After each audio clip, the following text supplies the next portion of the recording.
The hydraulic hose on the number 4 winch had been weeping fluid for 3 days, a slow, viscous bleed that coated the steel casing in a sheen of iridescent grime. I was 40 years old, kneeling on a cold grate of expanded metal, fighting a rusted fitting with a 24-inch pipe wrench. My name is Marcus Reed, and before the world stopped turning, I was the facility manager for the Gull Point Transfer Station, a freight yard tucked into the gray, drizzling armpit of the Oregon coast. The yard was a glorious, dying thing. It sat on a peninsula of reclaimed mud, jutting out into Coos Bay, separated from the town by a narrow asphalt causeway and a rusted chain-link perimeter. My domain was the water's edge, the pilings, the loading ramps, the diesel engines that smelled of sulfur, and the salt air that ate iron for breakfast. It was 2 p.m. on a Tuesday when the wrench finally bit. I applied torque, feeling the satisfying crack of oxidized threads giving way. The pressure inside the line hissed, spitting a fine mist of red hydraulic fluid onto my coveralls. I did not flinch. You learn early on this job that machinery bleeds just like people do, only it's easier to patch. I wiped the fitting with a shop rag, checking the threads for stripping. Clean metal shone back at me. The wind was picking up, driving the eternal Pacific mist sideways. It drummed against the corrugated steel walls of the dockhouse, my office and sanctuary, which stood on concrete pilings 20 yards out from the main bulkhead. It was connected to the shore by a single, narrow steel ramp. This building was an afterthought of the shipping industry, a 20 by 20 box with single-pane aluminum windows, a leaky roof hatch, and a floor that vibrated whenever the tide rushed out past the pilings. I finished the hose replacement, tightening the new collar until the rubber bulged slightly, just enough compression to hold the seal, not enough to pinch the liner. I wiped my hands on a rag, the grease working into the calluses, and stood up. My knees popped. The damp cold of the Pacific Northwest gets into your joints and stays there. A permanent roommate. I walked back up the ramp to the dockhouse. The radio inside was buzzing, a low-frequency static that usually carried the weather reports from NOAA. Today, it was different. It was not the robotic drone of the automated weather service. It was a human voice, breathless and clipping the microphone, reading a list of closures. Schools, hospitals, the Highway 101 bridge. I stepped inside the office and poured a cup of coffee that had been cooking on the burner since dawn. It tasted like battery acid and burnt grounds. I leaned against the counter, looking out the west-facing window toward the main yard. The gate was stuck. The main rolling gate, a heavy, galvanized steel barrier on a motorized track, was jerking back and forth. The electric motor whined, a high-pitched sound of copper windings heating up under load, then clunked, reversed, and whined again. It was a simple mechanism, a limit switch, a drive chain, and a sensor. It should not be grinding like that unless something was physically obstructing the track. Dale, the yard guard, usually sat in the kiosk by the road. He was a retiree who spent most of his shift reading paperback westerns and smoking menthols. I saw him standing outside the kiosk, staring at the gate. He was not kicking it, which was his standard repair method. He was just standing there, arms hanging slack at his sides, head tilted at an angle that looked uncomfortable, unnatural. "Dale," I shouted through the glass, then realized he could not hear me. I grabbed my jacket and the heavy brass ring of keys. I walked down the ramp, my boots clapping against the steel mesh. The air smelled of low tide, rotting kelp and brine, but there was something else under it. A sweet, metallic copper scent. I crossed the 50 yards of cracked asphalt to the gate. The motor continued its cycle. Whir, clunk, whir, Clunk. "Dale, kill the power," I called out, closing the distance. "You're going to burn out the stator." Dale did not turn. The wind whipped his windbreaker around his frame, but he remained rigid. As I got within 10 feet, I saw the obstruction. A sedan had clipped the gatepost. The driver's side door was open, and the driver was slumped onto the asphalt, half in and half out of the vehicle. The heavy steel wheel of the gate was grinding against the man's shin, rolling forward, hitting resistance, and rolling back. The pant's leg was shredded. The bone was visible. There was no blood pumping, just a dark, coagulated smear on the steel track. "Jesus, Dale," I said, stepping toward the control box to hit the emergency stop. "Call 911. We gotta—" I hit the red mushroom button. The motor died instantly, leaving only the sound of the wind and the slap of water against the bulkhead. That was when Dale turned. His movement was wrong. It was not a fluid rotation of the hips and neck. It was a jerky, ratcheting motion, like a servo with stripped gears. His skin was the color of wet newsprint. A thin, gray fluid leaked from the corner of his mouth, trailing down into the stubble on his chin. "Dale?" I took a step back. His eyes were open, but the pupils were blown wide, swallowing the iris. They did not track me. They tracked the motion of my hand as I reached for him. He made a sound, a wet, clicking rattle deep in his throat, and lunged. It was not a punch. He snapped his teeth at my forearm. I recoiled on instinct, the adrenaline dumping into my system cold and sharp. I shoved him, my palm connecting with his chest. It felt like hitting a bag of wet sand. There was no resistance, no bracing reflex. He toppled backward, hitting the pavement with a meat-heavy thud, and immediately began to scramble up. Not like a man, but like an insect, limbs flailing, trying to find purchase. I looked at the driver on the ground, the man whose leg had been ground by the gate. He was moving now too, twitching, the head lifting slowly, the neck muscles straining against gravity. The radio in the kiosk was blaring. "Outbreak, stay inside, do not approach." I did not wait to see them stand. I turned and ran. I am not a soldier. I am a mechanic. I understand physics, fulcrums, and load limits. I understand that when a system fails catastrophically, you do not try to patch it while it's exploding. You isolate the circuit. You shut it down. I reached the dockhouse ramp and did not stop until I was inside the steel box. I slammed the heavy metal door. It was a commercial-grade exterior door, reinforced hollow metal with a wired glass vision light. I threw the deadbolt. Thunk. I backed away, chest heaving, staring at the yard through the wired glass. Dale was standing now. He bumped into the kiosk, bounced off, and began a slow, shuffling drift toward the harbor. He was not chasing me. He had lost the signal. I spent the next hour watching the end of the world through a pane of dirty glass. From the east window, I could see the county highway that ran past the yard. It was a parking lot. Cars were gridlocked, horns blaring, a continuous, dissonant drone. I saw figures running between the cars. I saw muzzle flashes, faint and popping like firecrackers. I saw a pickup truck jump the median, crush the hood of a sedan, and roll into the ditch. They were running for the hospital, for the grocery stores, for the bridge north. I looked at the geography. The geography was the only truth that mattered now. The bridge north was a 2-lane choke point. It would be a slaughterhouse. The highway south wound through dense forest, a trap. The town was a bowl, filling up with panic and infection. I looked at my feet.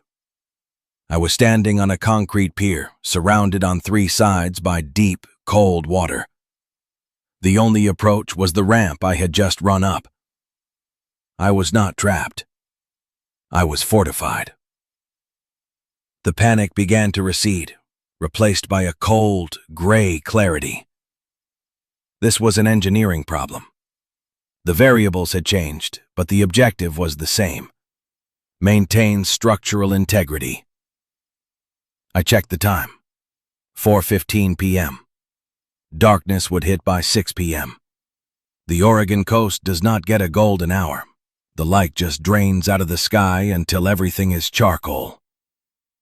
I needed to secure the perimeter. The door was the primary failure point. The lock was a standard commercial deadbolt, grade 2 hardware. Solid, but a dedicated attacker with a pry bar or enough mass could breach it. I needed mass of my own. I walked to the heavy steel desk in the center of the room. It was an old tanker desk, left over from the 70s, weighing easily 300 pounds. I grabbed the edge, planted my feet, and drove with my legs. The metal legs screeched against the linoleum floor. I walked it, inch by agonizing inch, until it was jammed sideways against the door.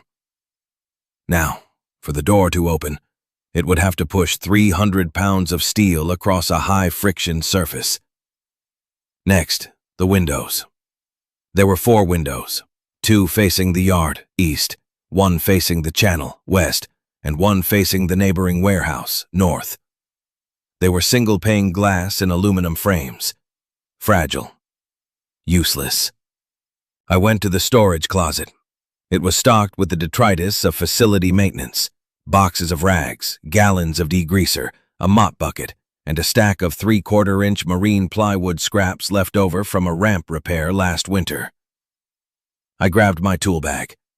It was a canvas bucket loaded with the essentials: a Makita 18-volt impact driver, a box of 3-inch exterior deck screws, a framing hammer, a pry bar, and a tape measure.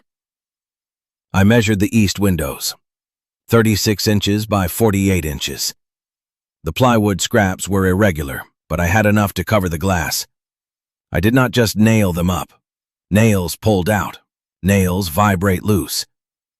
I used screws. I positioned the first sheet over the window facing the ramp. I held it in place with my shoulder, the smell of damp wood filling my nose. I set a screw into the bit holder of the impact driver. I positioned it not into the aluminum frame. Aluminum is too soft. The threads would strip. But through the drywall and into the 2x4 rough opening studs behind the casing. Zip, thud, thud, thud. The impact driver hammered the screw home, sinking the head flush with the plywood. I placed a screw every 6 inches around the perimeter. The wood groaned as it compressed against the wall. I left a 3-inch gap at the very top of the board, a firing port, a ventilation slit, a way to see out without exposing myself. I repeated the process for the second east window. My arms burned from holding the heavy plywood overhead, the lactic acid building up in my deltoids. I welcomed the pain. It was a focuser. It kept my mind off the image of Dale chewing the skin off his own wrist. By the time I finished the west window, the light was failing. The room was dim, illuminated only by the faint gray light filtering through the slits I'd left. I had 1 sheet of plywood left, but the north window was still exposed. I checked the pile of scrap. Nothing big enough to cover it. I looked around the room. The metal shelving unit in the corner. It was a cheap, bolted-together unit holding manuals and old logbooks. I kicked the books off, unbolted the shelves, and took the vertical angle iron posts. I laid them across the window frame horizontally, spacing them 4 inches apart. I used lag bolts to drive them into the studs. It was not a solid wall, but it was a cage. Nothing human could fit through a 4-inch gap. 5:45 p.m. The sun was gone. I did not turn on the overhead lights. The power was still on. I could hear the hum of the transformer on the pole outside, but light attracts attention. I moved by memory and touch. I sat on the floor with my back against the desk-barricaded door. My hand found the cold steel of the pipe wrench I had used earlier. I set it beside me. I took stock of my inventory. Water. 2 5-gallon Culligan bottles in the corner cooler. Roughly 10 gallons. At a half-gallon-a-day ration, that was 20 days. Food. A pathetic stash in the desk drawer. A box of granola bars, half a bag of stale jerky, a few packets of instant oatmeal, and a jar of peanut butter. Maybe 3 days of calories if I was active. 5 if I starved myself. Tools. The facility tool chest was outside in the shed. I could not reach it. Inside I had my personal bag. Impact driver, 2 batteries, 1 full, 1 half. Drill bit set, screwdrivers, pliers, multimeter, flashlight, utility knife. Warmth. I was wearing insulated Carhartt coveralls, thermal underwear, and steel-toed boots. The building had an electric baseboard heater, but I did not trust it to stay on. I listened. The chaos of the town had changed. The horns had stopped. The gunfire was sporadic now, single shots, spaced minutes apart. The dominant sound was the wind rattling the loose metal flashing on the roof and the rhythmic slap hiss of the tide rising against the concrete pilings below me. The tide. I checked the tide chart pinned to the wall, squinting in the gloom. High tide was at 10:45 p.m. +7. 2 feet. That was my moat. At high tide, the water rose to within 4 feet of the dock floor. It turned the mud flats around the pilings into deep, swirling currents. The ramp was the only way on or off. I stood up and went to the viewing slit above the door. I peered out at the ramp. The security light in the yard flickered on, a sodium vapor orange glare that cast long, unnatural shadows. I saw movement. 3 figures were walking down the main access road toward my ramp. They were not running. They were shambling. One dragged a foot, the boot scraping loudly against the asphalt. Scrape. Step. Scrape. Step. They reached the base of the ramp. The incline was steep, steel mesh designed for forklift traction. The first figure stepped onto the metal. It was a woman in a nurse's scrub top. Her front was slick with black fluid. She took 2 steps up the ramp, then slipped. Her knees hit the steel grate. She did not cry out. She did not put her hands out to catch herself. She just face-planted into the mesh, and then began to push herself up, fingers hooking into the holes of the grating. She looked up at the dock house. Her jaw was hanging loose, unhinged on one side. She started to crawl. I stepped back from the door. I picked up the pipe wrench. The weight of the cast iron felt good, heavy, simple, honest. I waited. The sound of her crawling came through the door. Scrape. Thud. Scrape. She reached the top of the ramp. She bumped against the door. The handle jiggled. Locked. The deadbolt held. Then came the impact. She did not knock. She threw her weight against the metal. The desk shifted half an inch. The legs groaned against the floor. Thud. Thud. She was not trying to open it. She was just trying to go through it. I sat back down on the floor, bracing my boots against the desk legs, adding my 180 pounds to the barricade. Thud. A second set of footsteps joined her. Then a third. The scratching started. Fingers on metal. Nails on paint. It sounded like rats in the walls, but heavier. Wet. I closed my eyes and focused on the mechanics of the situation. The door frame was steel, set in concrete. The hinges were heavy-duty ball bearings. The lock was a Schlage B600 series. The desk was steel. They could not get in. Not with just flesh and bone. Physics was on my side. Eventually, the thumping stopped. They did not leave. I could hear their breathing, a ragged, wet aspiration, like a clogged drain gurgling. They were just standing there, pressed against the door, waiting. I wrapped my arms around my chest. The temperature in the room was dropping. The electric heater clicked on, a faint buzz, but the single-pane windows sucked the heat out as fast as it was generated. I was not going to sleep. I knew that. I pulled the logbook from under the pile of debris I'd created. I took a pen from my pocket. Day 1, I wrote. The ink looked stark against the blue lines. Gate failed. Dale compromised. Highway blocked. Perimeter secured. Plywood on east-west. Bars on north. Desk on door. Resources. Water, high. Food, critical. Hostiles. 3 confirmed at the door. I stared at the page. I needed a rule. A protocol. In the yard, we had safety protocols for everything. Lockout, tagout, confined space entry, fall protection.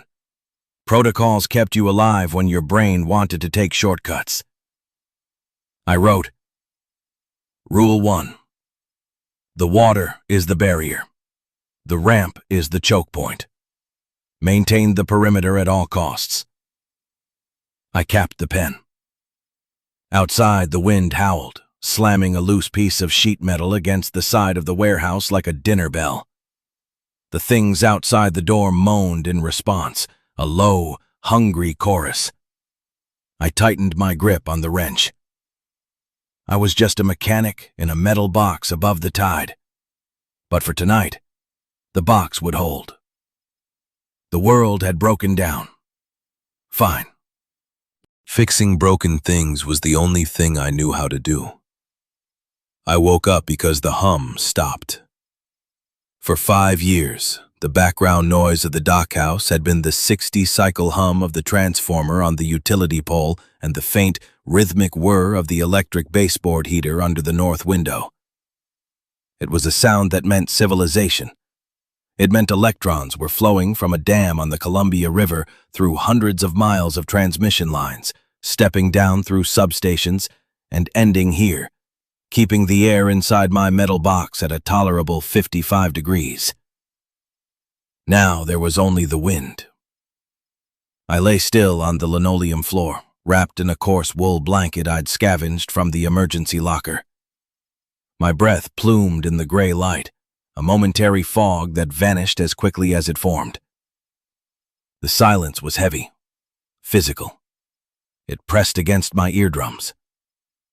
I checked my watch. 6:42 a.m. I sat up slowly, my spine cracking like dry kindling. The cold had already settled into the floor, bypassing the thin rubber of the mat I slept on and leaching the warmth from my kidneys. I stood and moved to the viewing slit above the door, moving quietly, placing my feet with deliberate care to avoid the squeaky board near the desk. The yard was empty. The 3 figures from the night before were gone. No bodies, no blood trails that I could see from this angle. Just the wet asphalt shining under a slate-gray sky and the relentless jail-driving rain of the Pacific Northwest. I walked to the light switch and flipped it. Nothing. The grid was dead. I did not panic. Panic burns calories. Panic clouds judgment. I simply categorized the new reality. Yesterday, I was a man in a fortified room. Today, I was a man in a refrigerator. I needed to secure my biological inputs before the cold made my fingers too stiff to work. Water, heat, calories. I looked at the two 5-gallon Culligan bottles in the corner. 10 gallons. A human being needs a minimum of 2 liters a day just to keep the organs flushing, more if they're exerting themselves. 10 gallons was roughly 37 liters. 18 days. Maybe 25 if I stretched it. But that calculation assumed I stayed put. It assumed I did not get cut and need to wash a wound. It assumed I did not need to wash my clothes to prevent staph or trench foot. The rain hammered against the metal roof, a deafening, chaotic drum roll.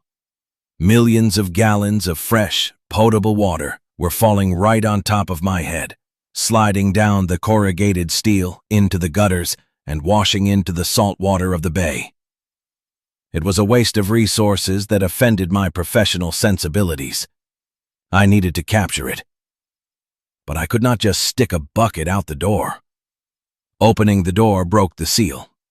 Opening the door invited the variable of the infected.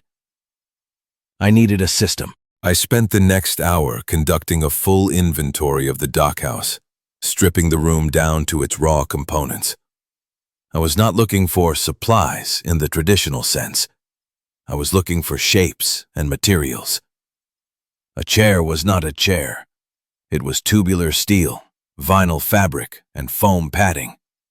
A binder was not for paper. It was a source of stiff plastic and metal rings. My eyes landed on the drop ceiling. It was a grid of acoustic tiles suspended by light gauge wire. Above that was the plenum space, and above that, the roof deck. I dragged the rolling chair to the center of the room and stood on it. I pushed up a ceiling tile, sliding it aside. A blast of cold, damp air hit my face. I shone my flashlight into the void.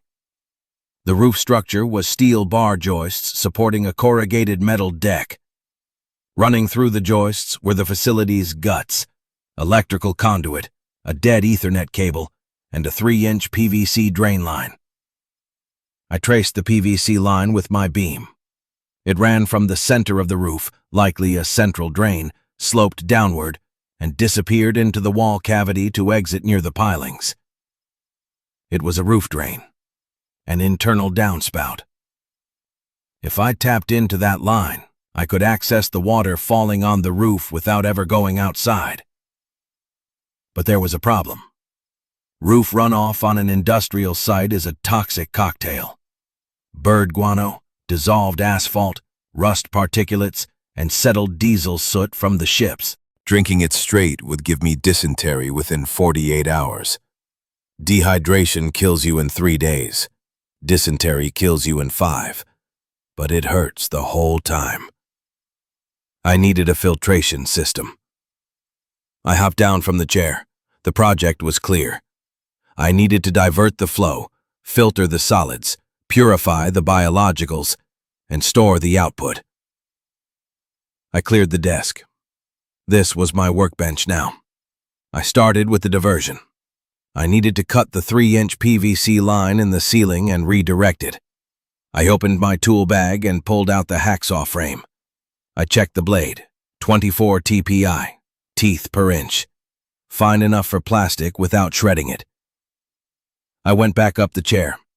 The PVC line was about 6 inches above the ceiling grid. I could not get a bucket under it easily. I needed a hose. I looked at the water cooler in the corner. It was a standard office dispenser. I wrestled it away from the wall and spun it around. On the back, there was a drain plug for the reservoir. I unscrewed it, but the hole was too small. I needed the internal tubing. I took my multi-tool and unscrewed the back panel of the cooler.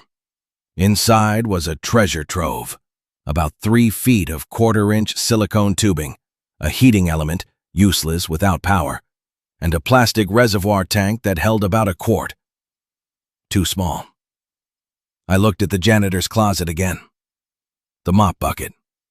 It was a yellow, heavy-duty plastic wave brake bucket on casters.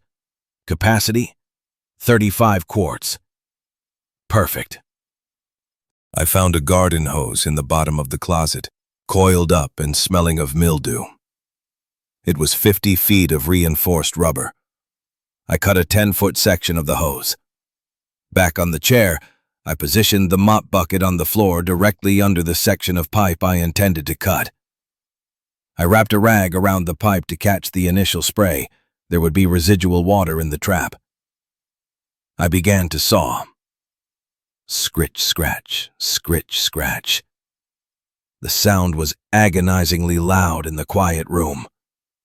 I paused every few strokes, listening for movement outside. Nothing but the wind. The blade bit through. Dark, foul-smelling water dribbled out, soaking the rag. I finished the cut, removing a 4-inch section of the pipe. Now came the tricky part. I had to shove the garden hose into the upper section of the cut pipe. The hose diameter was smaller than the pipe. I needed a seal, or the water would just flow back down the outside of the hose. I used the rag and wedge technique. I wrapped the end of the garden hose in a thick layer of duct tape, sticky side out first to grip the rubber, then sticky side in to build up thickness. I created a tapered plug. I jammed the hose up into the PVC pipe, twisting it until it seated firmly. I reinforced the joint with more duct tape, wrapping it tight around the PVC and the hose, creating a tension seal. I ran the other end of the hose down through the open ceiling tile. Step 1 complete. Acquisition. Now for filtration. This was the critical phase. I needed to build a gravity-fed multi-stage filter. I took one of the empty Culligan bottles. It was made of PET plastic, tough but cuttable. I used my utility knife to slice the bottom off the bottle, turning it into a large funnel. I inverted it and placed it nose down into the mouth of the second, intact water bottle. I needed filter media. I went to the first aid kit mounted on the wall. It was a standard OSHA-compliant metal box. Inside were rolls of gauze and cotton trauma pads. I took a handful of cotton gauze and stuffed it into the neck of the inverted bottle. This was my polishing filter. It would catch the fine particulate. Next layer. Charcoal. Activated carbon is the gold standard for chemical filtration. It absorbs volatile organic compounds and improves taste. I did not have activated carbon. I had burned toast. I looked at the toaster oven in the break corner. The crumb tray was full of black, carbonized bread dust. Not enough. I needed real charcoal. I looked at the wooden pallet scraps I had piled against the wall. Wood, fire, charcoal. I could not build a fire inside. The smoke would kill me, or the light would give me away. I looked at the camping stove I'd retrieved from my truck in the initial chaos, a single-burner butane unit. I had 2 canisters of fuel. I took a small metal coffee can, punched a single hole in the lid with a screwdriver, and filled the can with small chips of dry wood I splintered off the pallet. I sealed the lid. This was a makeshift retort. If I heated the can, the wood inside would release its gases, wood gas, which would burn off the vent hole, leaving behind pure carbonized charcoal inside the can without turning it to ash. I set the stove on the floor, away from the barricaded window. I lit it. A blue flame hissed. I placed the can on the burner. It took 20 minutes. A jet of white smoke shot from the hole in the lid, which I ignited with a lighter. It burned like a candle, the wood gas flaring off. When the flame died, I killed the stove. I let the can cool. Inside were perfect, rattling lumps of black charcoal. I crushed them into a coarse powder using the handle of my screwdriver. I poured the crushed charcoal into the inverted water bottle on top of the cotton gauze. Layer 2, chemical absorption. Layer 3, sand. I needed sand to catch the physical debris and some bacteria. I remembered the cigarette disposal canister outside the front door, a tall plastic tower filled with sand. I could not go outside. Then I remembered the spill kit bucket in the corner, It was a yellow drum filled with absorbent clay granules, kitty litter, essentially, for soaking up oil leaks. Clay is porous. It works. I rinsed the clay in a bowl with a precious cup of my bottled water to remove the dust, then poured a 3-inch layer of the wet granules on top of the charcoal. Layer 4. The pre-filter. I took a spare work shirt from my locker, a thick cotton flannel. I cut a circle out of the back and laid it over the clay. This would catch the bird feathers, bug parts, and roof tar chunks. The filter stack was ready. Fabric, clay, charcoal, cotton, reservoir. I positioned the assembly. The hose from the ceiling ran into the mop bucket first. This was the settling tank. The water would enter the bucket, allowing the heaviest sludge to sink to the bottom. I drilled a hole 2 inches from the top of the mop bucket and ran a second, shorter tube from there into the top of my filter stack. This meant only the cleanest water from the top of the settling bucket would overflow into the filter. I secured everything with duct tape and zip ties, anchoring the bottles to the leg of the desk so they would not tip. I stood back and admired the geometry of it. It was ugly. It was made of trash, but it adhered to the principles of fluid dynamics. I waited. The rain was still hammering the roof, but the pipe was dry. It would take time for the roof to saturate and the internal drain to fill. 10 minutes passed. I paced the room, swinging my arms to generate heat. The temperature was dropping. I could see my breath clearly now. Then I heard it. A gurgle in the ceiling. The hose jumped slightly as air was pushed out. Then, a dark brown slurry shot out of the hose and splashed into the yellow mop bucket. It was repulsive.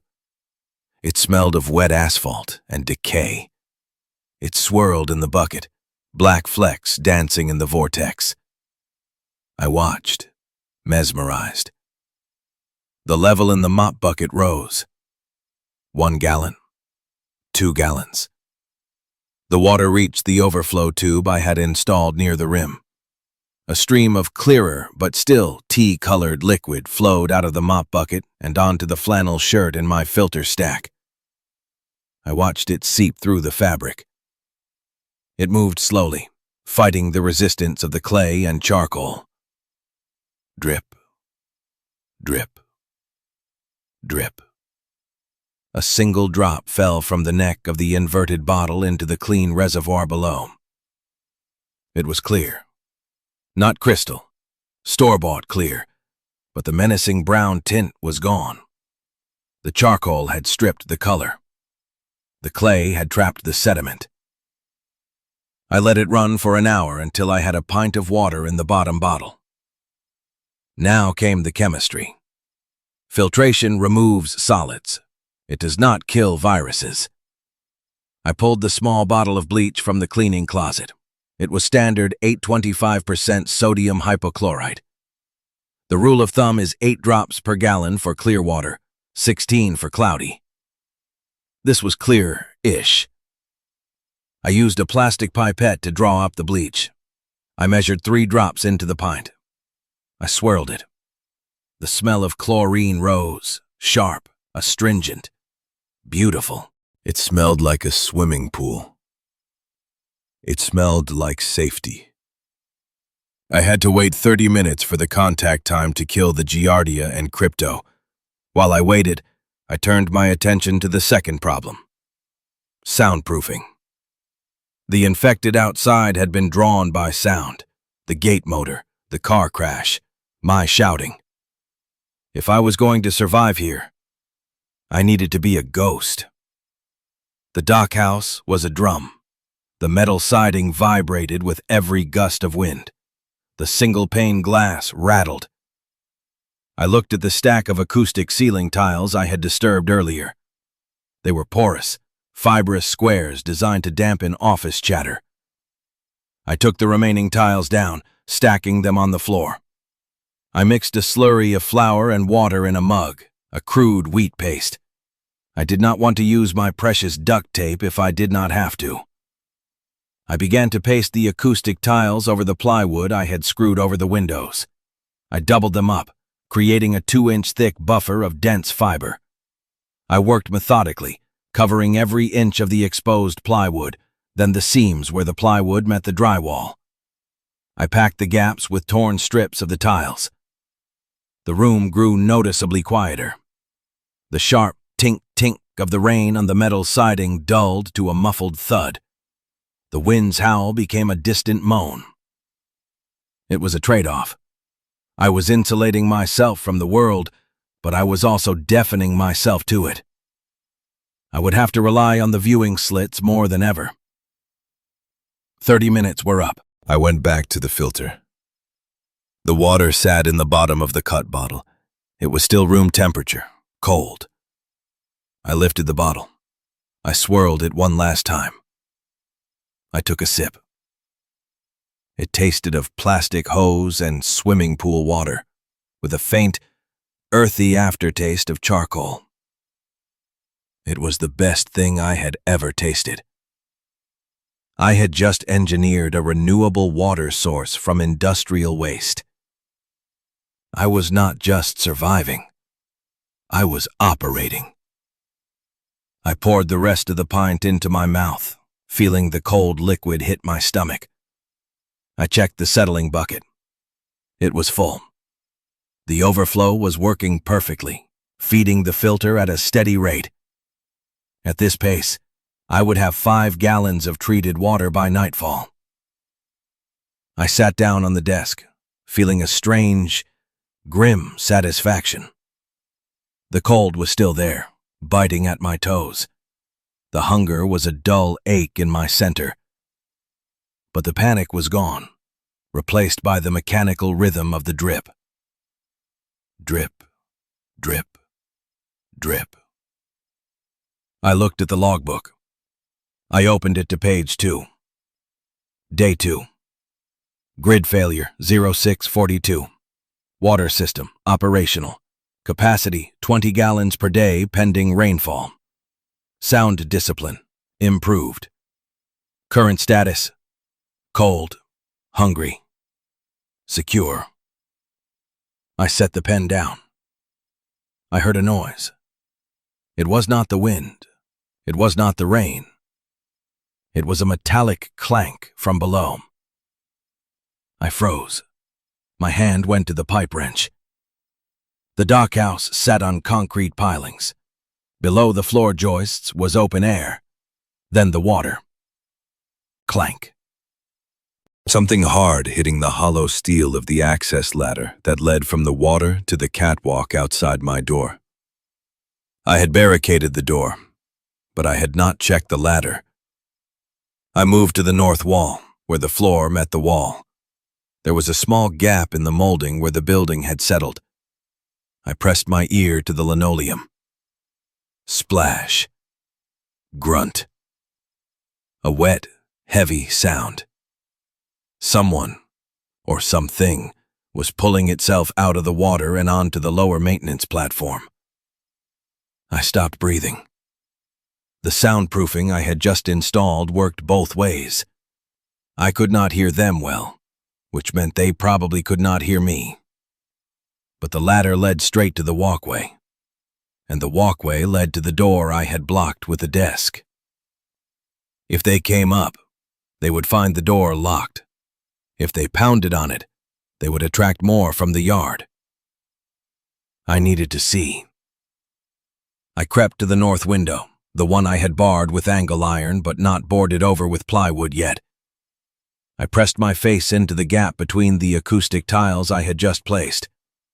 I looked down through the steel grate of the walkway. A hand gripped the railing. It was not gray and rotting. It was pink. The knuckles were white with strain. A gold wedding band flashed on the ring finger.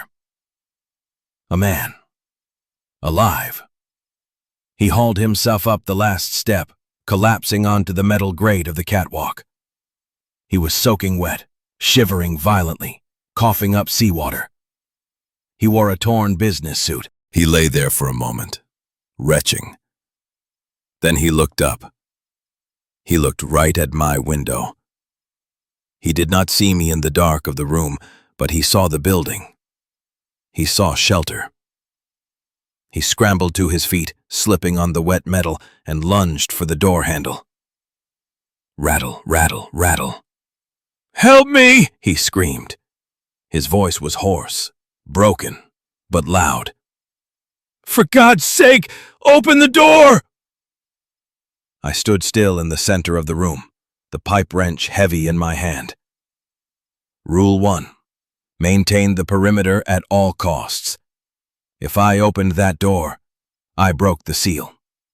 If I let him in, I let in his panic, his variables, his potential infection. But he was screaming, and screams attract the dead. "Please," he yelled, pounding his fist against the metal skin of the door. "They're in the water!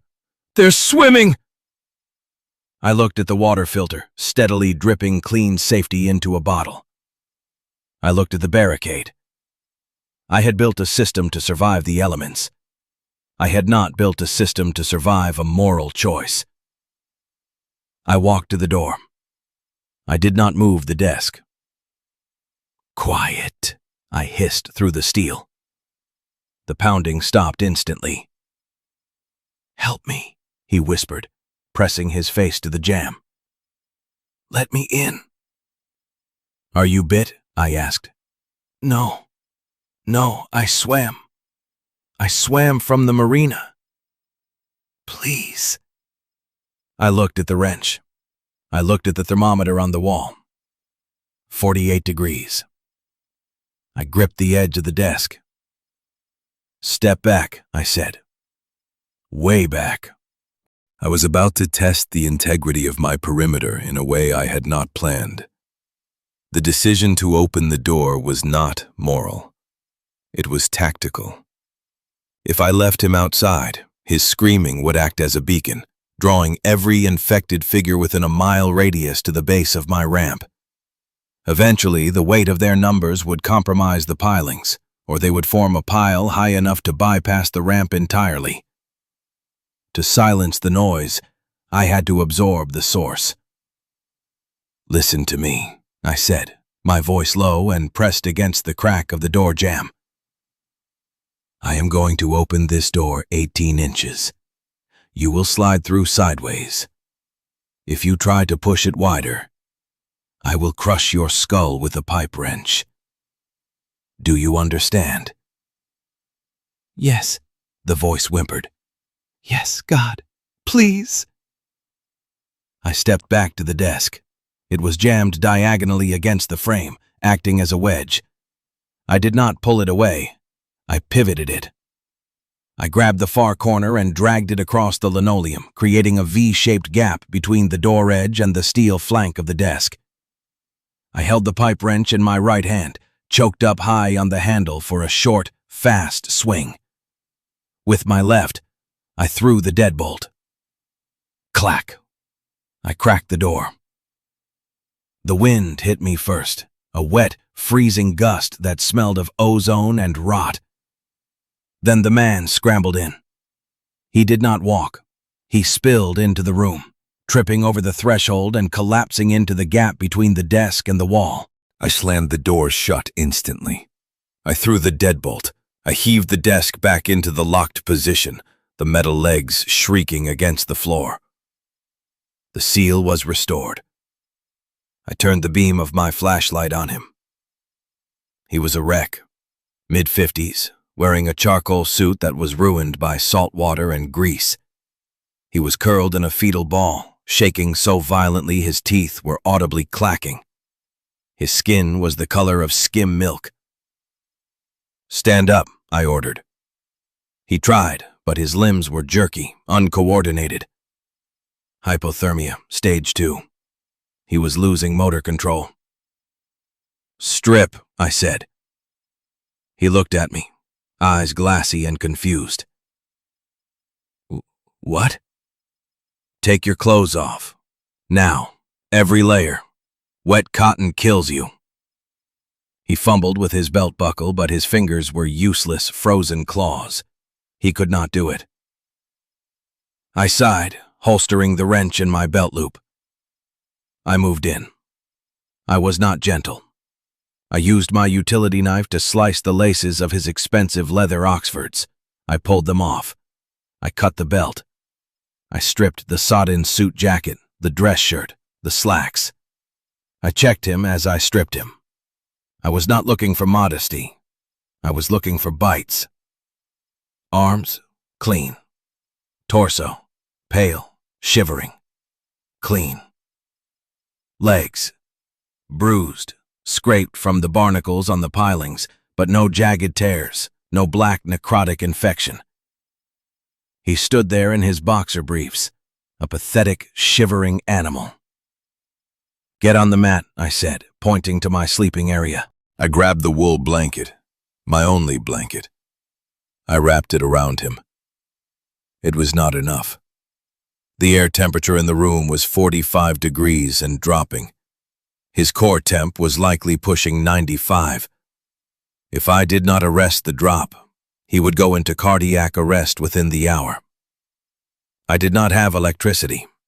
I could not just plug in a heater. I needed a thermal transfer. I looked at the camping stove and my water supply. Water has a high specific heat capacity. It holds thermal energy far better than air. I grabbed 2 of the empty plastic water bottles. I filled them with the non-potable water from the bottom of my settling bucket. No need to waste the filtered stuff. I fired up the butane stove. "Do not move," I told him. I poured the water into the small aluminum pot and set it to boil. It took 7 minutes for the bubbles to rise. I did not let it reach a rolling boil. Plastic melts at 212 degrees Fahrenheit, but PET softens before that. I took it off at the first sign of steam, roughly 180 degrees. I poured the hot water into the bottles, screwed the caps on tight, and shoved them into a pair of spare wool socks I pulled from my duffel. "Armpits," I commanded. I shoved the hot water bottles under his arms, right against the axillary arteries. This would heat the blood flowing directly to his heart and lungs. He let out a moan, a sound of painful relief. "Stay there," I said. "You're a heat sink right now." Do not uncover yourself. I sat back on the desk, watching him. I had stabilized the variable, but the cost was high. I had used fuel. I had compromised my water separation, and now I had a carbon dioxide source breathing my air. "Thank you," he chattered from the floor. "My name is Robert. I worked at the brokerage down the street." "I do not care," I said. "They were swimming," he stammered, needing to talk to keep the fear away. "I saw them at the marina. They did not stop at the edge, they just walked into the water. I took a boat, a dinghy. They pulled it over. They're strong. They do not breathe." I stiffened. They do not breathe? They went under. They grabbed the keel. I jumped. I swam to the pilings. I looked at the floorboards. I had assumed the water was a moat. I had assumed the infection was biological, requiring oxygen to metabolize energy. If they did not breathe, or if they could survive submersion for extended periods, my moat was just a hidden approach vector. Clang. The sound came from the north wall. It was not a knock. It was the sound of wet, heavy mass hitting the corrugated steel siding. Robert froze under the blanket. "That's them," he whispered. I grabbed the flashlight and the pipe wrench. I killed the lantern I had lit, plunging the room into darkness. "Not a sound," I hissed at Robert. "If you make a noise, I will throw you out to them." I moved to the north window. This was the weak point. I had bought it with the angle iron strips bolted into the studs, but I had not covered the glass with plywood because I'd run out of screws. It was just single-pane aluminum glazing and 4 steel bars spaced 4 inches apart. I pressed my face to the side of the frame, looking out through the dirty glass. It was pitch black outside, but the motion sensor light on the adjacent warehouse flickered on, triggered by movement in the alley between our buildings. The alley was flooded. The high tide had pushed the water level up, swallowing the ground below. I saw a hand rise from the black water. It was bloated, white, the skin sloughing off in ribbons. It gripped the diagonal cross-bracing of my building's support structure. Then a head broke the surface. It was hairless, the scalp scraped clean by rocks or debris. The eyes were clouded white, the result of the salt water damaging the corneas. It did not gasp for air. It simply opened its mouth, a black hole in a white face, and began to pull itself up the steel bracing. It was climbing. "How many?" I whispered to myself. Another head broke the surface, then a third. They moved with a fluid, terrifying grace that they lacked on land. The water supported their weight. They were not shambling, they were drifting, pulling, ascending. They were coming for the window. The first one reached the level of the floor joists. It reached up, grabbing the windowsill. The aluminum frame groaned under the weight. I looked at my defenses. The bars were horizontal. A hand could reach through.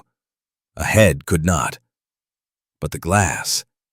If they broke the glass, the cold would get in. The noise would get out.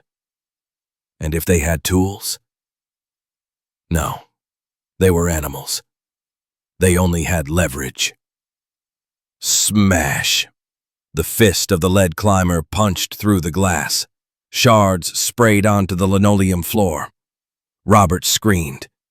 It was a short, sharp yelp, but in the silence, it was a siren. The climber accelerated. It hooked its arm through the broken pane, grabbing the angle iron bar. It pulled its face up to the gap. The smell hit me then. Concentrated brine, rotten shellfish, and old blood. I did not wait for it to figure out the geometry of the bars. I stepped forward, raised the pipe wrench, and drove the heavy cast iron head down onto the fingers gripping the bar. Crunch! Bone pulverized against steel. The hand went limp, but it did not let go. The rigor, or the muscle contraction of the virus, locked the fingers in place. The thing hissed, a wet, gurgling sound, and thrust its other arm through the gap, blindly swiping at the space where I stood. I backed up. Striking the fingers was not enough. I needed to dislodge the mass. "The pry bar," I said aloud. I dropped the wrench and grabbed the crowbar from the desk. I moved back to the window. The face was pressed against the bars now, trying to chew through the angle iron. Teeth snapped against steel. I jammed the pointed end of the pry bar through the gap, aiming for the orbital socket. I thrust. The steel point sank into the soft tissue of the eye. I did not feel triumph. I felt resistance. The skull was dense.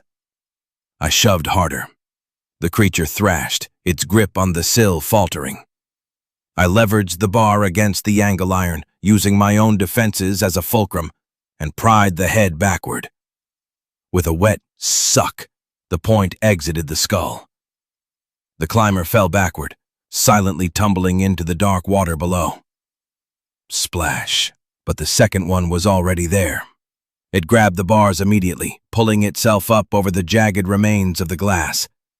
This one was smaller, faster. It reached through with both arms, trying to grab my coveralls. I swung the pry bar again, aiming for the hands. Clang! Crack! I broke a wrist. It dangled uselessly, but the thing kept pushing, pinning itself against the bars, its face inches from mine.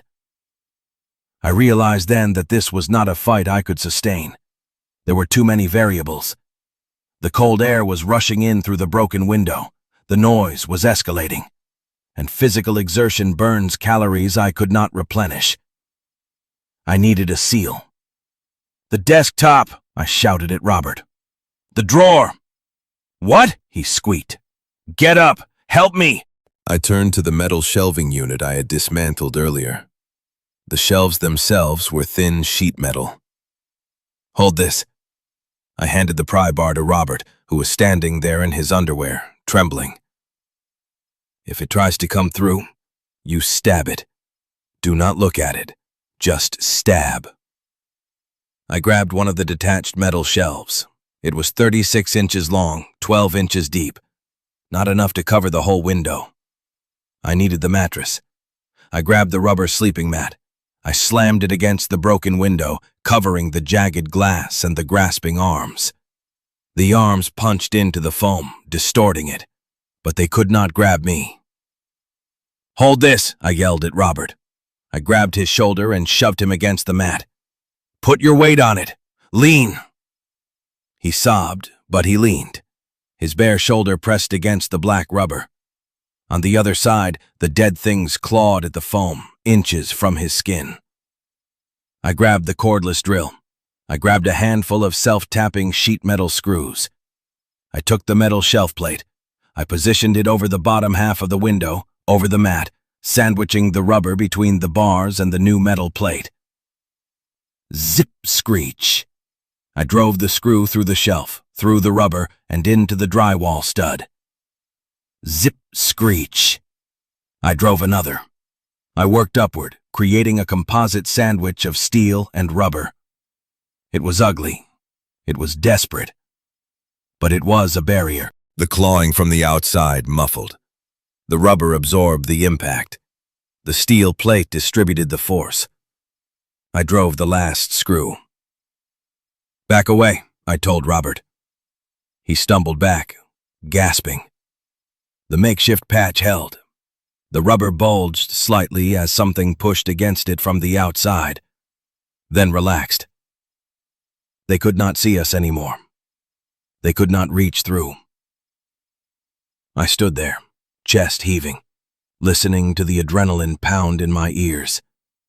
The room was freezing now.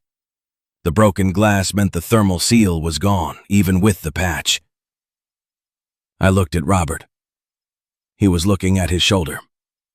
There was a small scratch, a red line where the rubber had chafed him. I grabbed his arm, spinning him around. I shone the light on the scratch. It was superficial. No teeth marks. Just a friction burn. I let him go.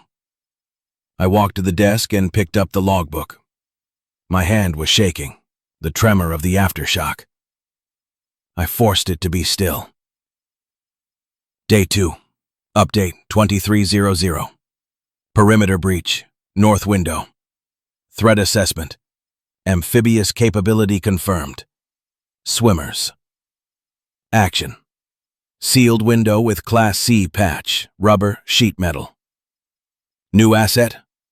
Robert, civilian. Status. Liability. I looked at the water filter. In the chaos, the mop bucket had been kicked. The hose had come loose. A gallon of untreated sludge had spilled onto the floor, mixing with the broken glass. I stared at the mess. The system was compromised. The heat was gone. The water was contaminated. And I had a mouth to feed. I looked at Robert, who was trying to wrap the wool blanket back around his shivering shoulders. "Do you know how to purify water?" I asked him. He shook his head. I manage portfolios. I know numbers." "Good," I said, cold settling into my gut. "Because we have 20 gallons of water, 2 people, and a caloric deficit of 3,000 a day. You better start doing the math on how long we have before we resort to cannibalism." I picked up the pry bar and sat down in front of the door. There would be no sleep tonight. The tide was high, and the things in the water knew where we were. Rule number 2, I wrote in my head. Compassion is a resource drain. Never spend it unless you get a return on investment. Put the water bottles back under your arms, I told him. If you die of hypothermia, I have to drag your body out, and I'm too tired for heavy lifting. Time stopped being a sequence of hours and became a measure of inventory. We did not have Tuesday or February. We had 12 cans of peaches, 3 gallons of kerosene, and a barometric pressure of 29.92 inches of mercury. It had been 90 days since Robert crawled out of the bay. The dockhouse had evolved. It was no longer an office. It was a biological life support capsule, a sealed lung, inhaling and exhaling through filtered vents. The smell inside was a dense, complex layering of unwashed human bodies, wood smoke, dried fish, and the sharp chemical tang of bleach. I sat at the desk, which we had unblocked from the door only once in 3 months to drag in a pallet of sodden cardboard for fuel, and watched Robert. He was unrecognizable from the soft, panic-stricken broker who had shivered on my floor. His beard was a thick, gray thicket that hid his jawline. His suit trousers were held up by a piece of Romex wire.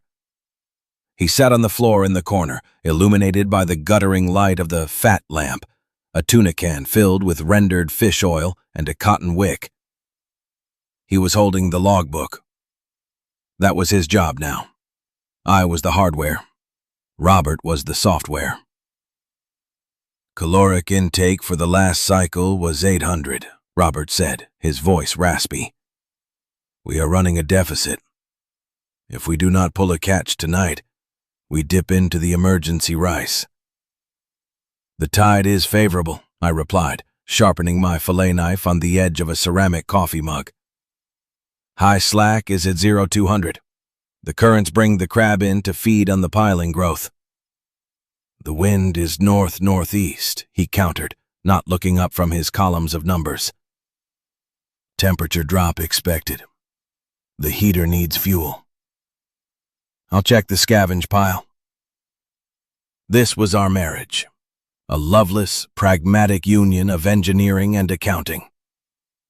I stood up, the joints in my knees popping loudly in the quiet room.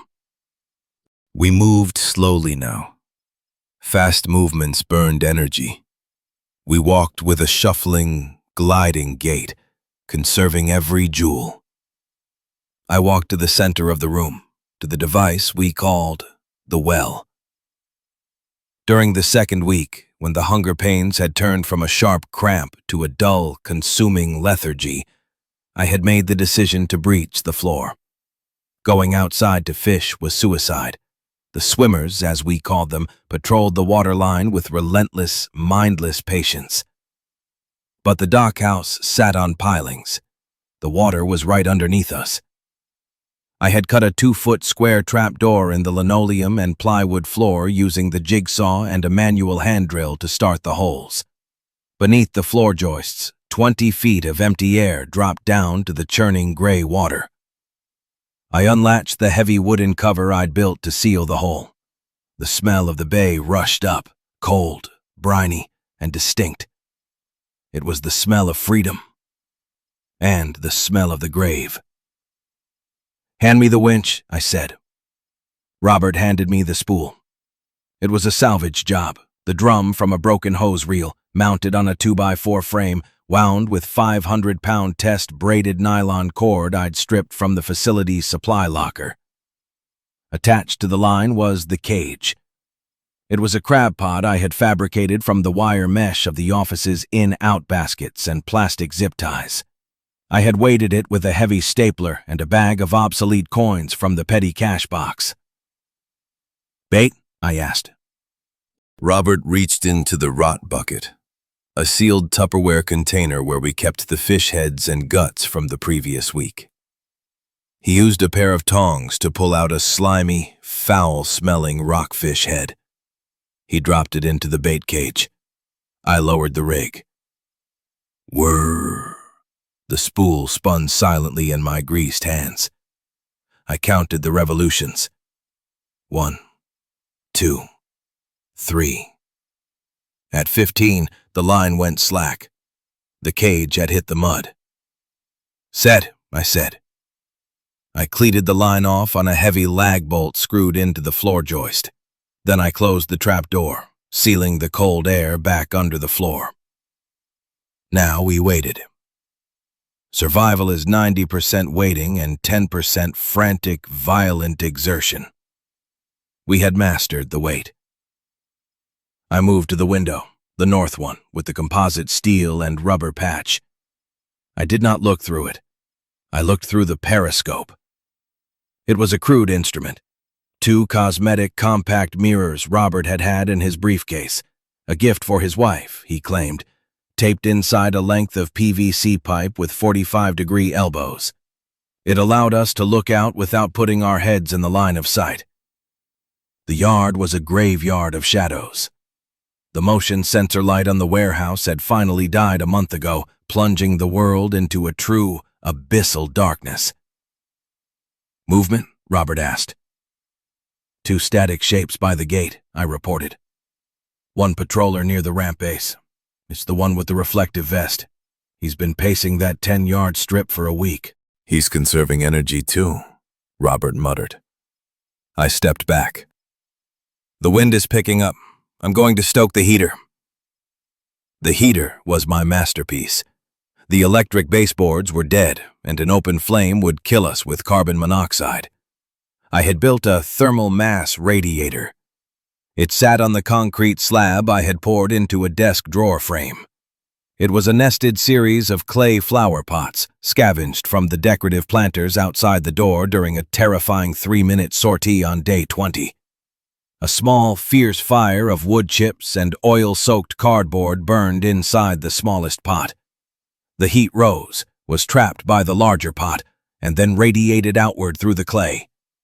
A dryer vent hose, salvaged from the utility room, acted as a chimney, venting the smoke out through a hole I drilled in the wall, fitted with a downward-facing elbow to prevent light leaks. I fed 3 strips of cardboard dipped in hydraulic fluid, drained from the door closer mechanism, into the fire. The clay pots radiated a dry, consistent warmth. It kept the room at 55 degrees, while the outside world froze at 20. Read it back, I said, sitting on the floor. Robert opened the logbook to the back pages. This was our ritual. We did not talk about the future. We reviewed the data of the past. Day 45, Robert read, his voice monotone.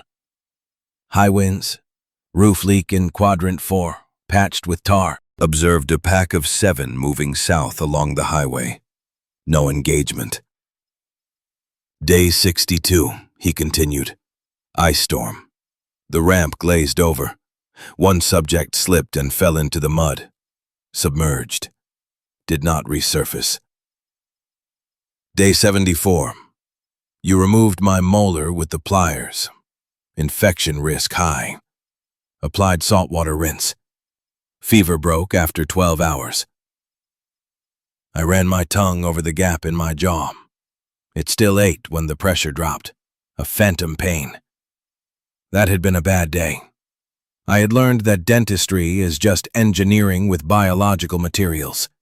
Leverage, extraction, structural failure. Stop, I said. Robert closed the book. What's the point, Marcus? He asked. It was the same question he asked every Tuesday. The point is the record, I said. If we die, the data remains. Someone might need to know that the swimmers freeze solid at 15 degrees but thaw out and reanimate at 32. No one is coming to read it. We do not know that. I know it, Robert said, looking at the fat lamp. I was a broker, Marcus. I understand market corrections. This is not a dip. This is a liquidation. I ignored him. I checked the water filter. The charcoal needed changing. I would have to burn another batch of wood in the retort tomorrow. Thump. The sound came from the floor. The line on the winch was jerking.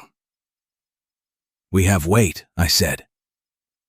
The existential dread vanished, replaced by the immediate mechanical task.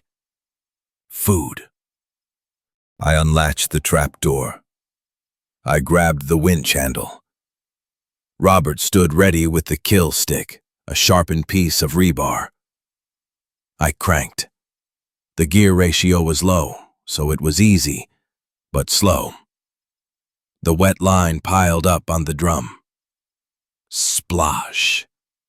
The cage broke the surface of the water below. I shone the red lens flashlight down the hole. "Crabs," I said. "Dungeness. 3 of them.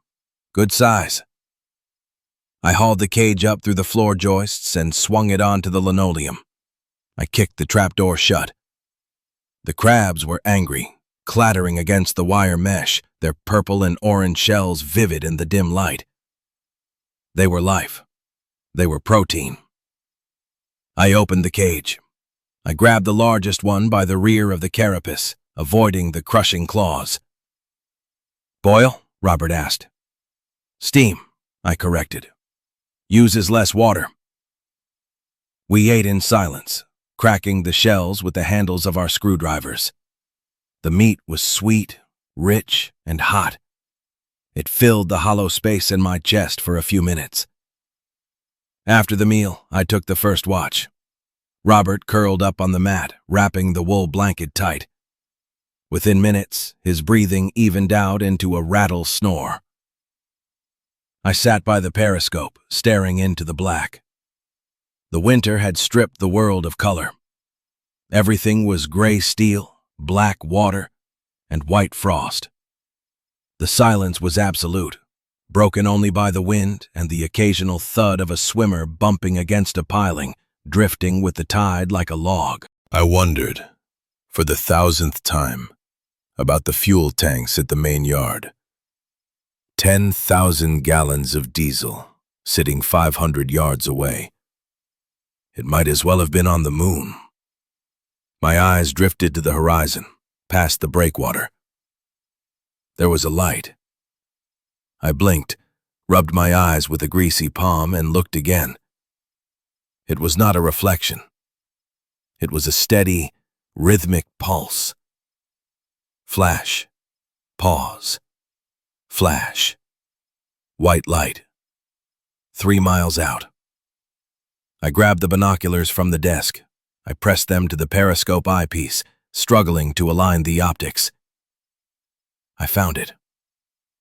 It was a ship, not a fishing trawler, not a pleasure craft. It was a dark, monolithic shape, blocky and hard-edged. A literal combat ship? A Coast Guard cutter? It was moving south, hugging the coastline.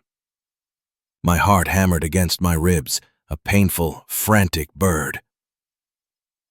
"Robert," I whispered. Then louder. "Robert!" He jerked awake. "What? Did they breach?" "A ship. Outside." He scrambled up, tangling in the blanket. He rushed to the periscope. I moved aside. "Do you see it?" I asked. "Yes," he breathed. "Oh my God.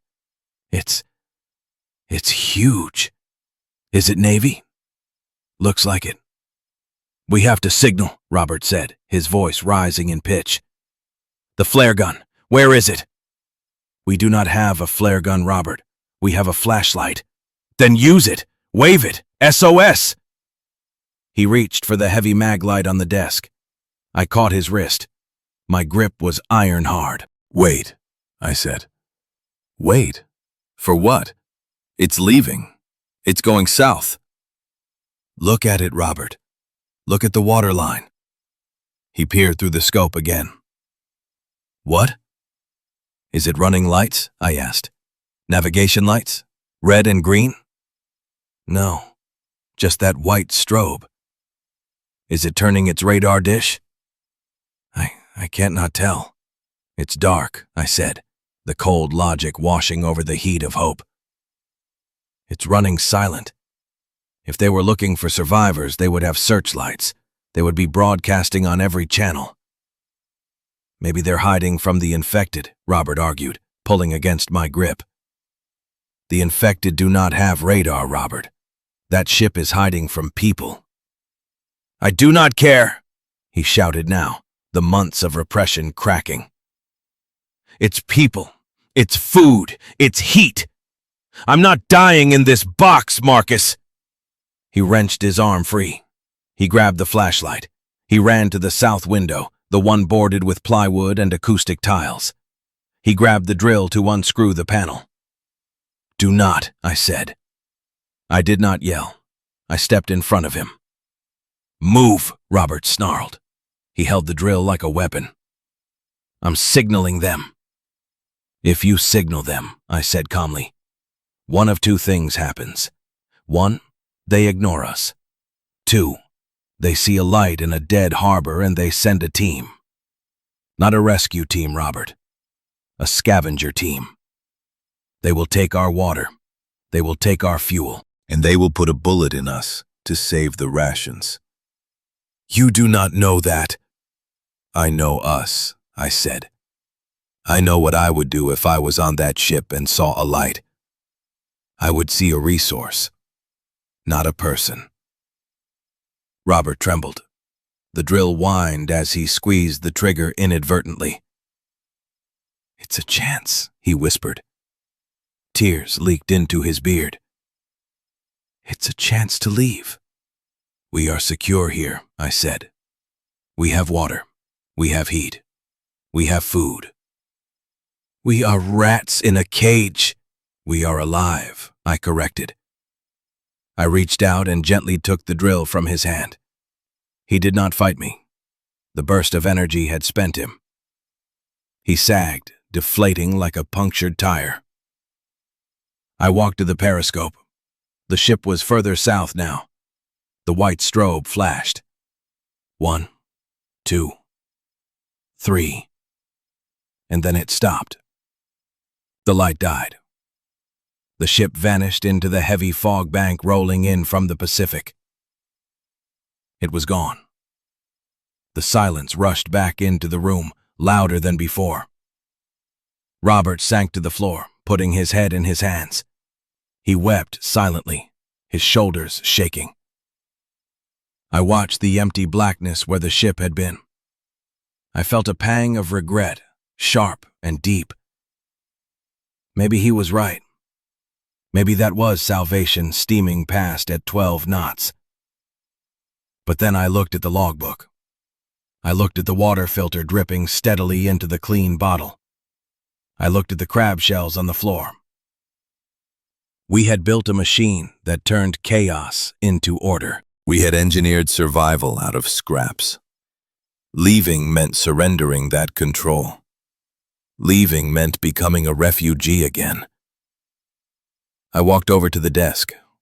I picked up the pen. Day 90, 23:45. Visual contact. Vessel, approximate 300 feet, heading south-southwest.